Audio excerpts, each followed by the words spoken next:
Welcome to The Explainer. Today, we're breaking down a structured workout plan for your speaking skills. It's all based on this idea of getting your reps in. Let's dive right in. You know that feeling, right? You're about to say something, you know what you want to say, but your brain just stops, freezes. It can happen anywhere, ordering food, on a phone call, you name it. It's that super frustrating feeling of being stuck. And trust me, it happens to a lot of us. But what if you could train your way out of that freeze? Seriously, just like you lift weights to build muscle, you can practice speaking to build conversational confidence. So today, that's exactly what we're explaining, a simple 3-level workout plan to do just that. So, what's the big idea behind getting reps in? Well, it's not about having long, complicated conversations. It's about starting short, simple ones with a very specific goal. The whole point is to build up a kind of conversational muscle memory. That way, when you're under a little pressure, your brain doesn't freeze. It just knows what to do. Okay, let's start with the warm-up. This is challenge number 1, the quick rep. It's designed to be fast, super low stakes, and just get a win on the board. So, here's the task for this first rep. It's simple. You're going to call a florist from your own home. But the goal here is really specific. It's just to practice saying a proper noun clearly, like a street name or a local area. You know, those words that can sometimes trip you up? That makes it a perfect, low-pressure thing to practice. And here is your exact script. No need to invent anything. It's polite, it's to the point, and it's got that one clear objective. Having a script like this takes away all the stress of figuring out what to say, so you can put all your focus on how you're saying it. And this is the most important part. Your only job here is to get those words out clearly. That's it. Now, if you feel yourself getting stuck on that area name, here's a little pro tip. Try to stretch out the first vowel.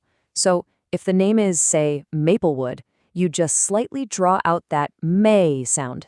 It's a tiny physical trick that can help your brain just push right through a block. And this really shows you the progression we're building. See, for level 1, a win was just saying the words. That's all. But for level 2, we're going to level up. Now the goal isn't just to speak, but to actually listen and process the answer that you get back.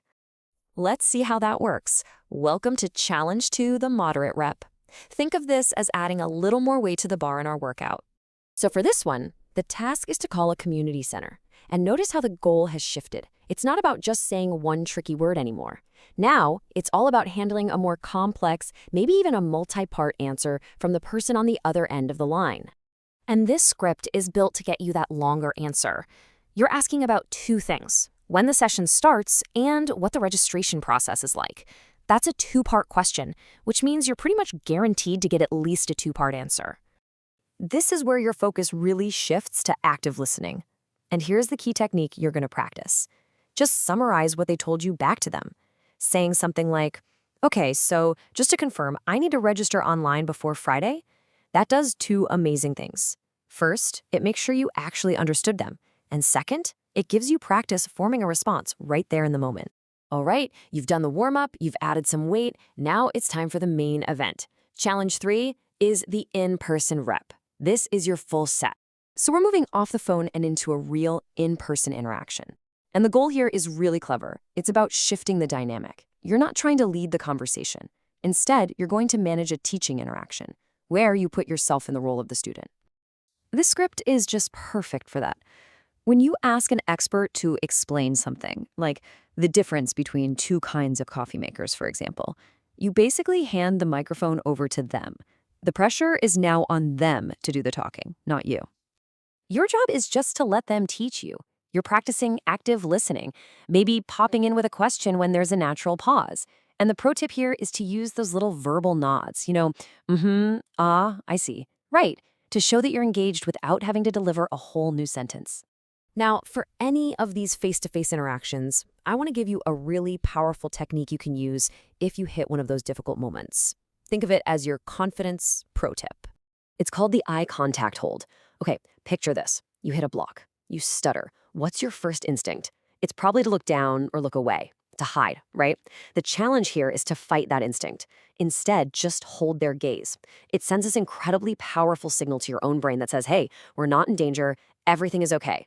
It is a small act of defiance against that anxiety, and believe me, it builds huge confidence over time. And that brings us to our final thought for today, which comes from Confucius. It does not matter how slowly you go as long as you do not stop. This whole workout plan is about progress, not perfection. Every single rep you do, no matter how small or how imperfect it feels, is a step forward. So the question I'll leave you with is pretty simple. Which rep are you going to try first?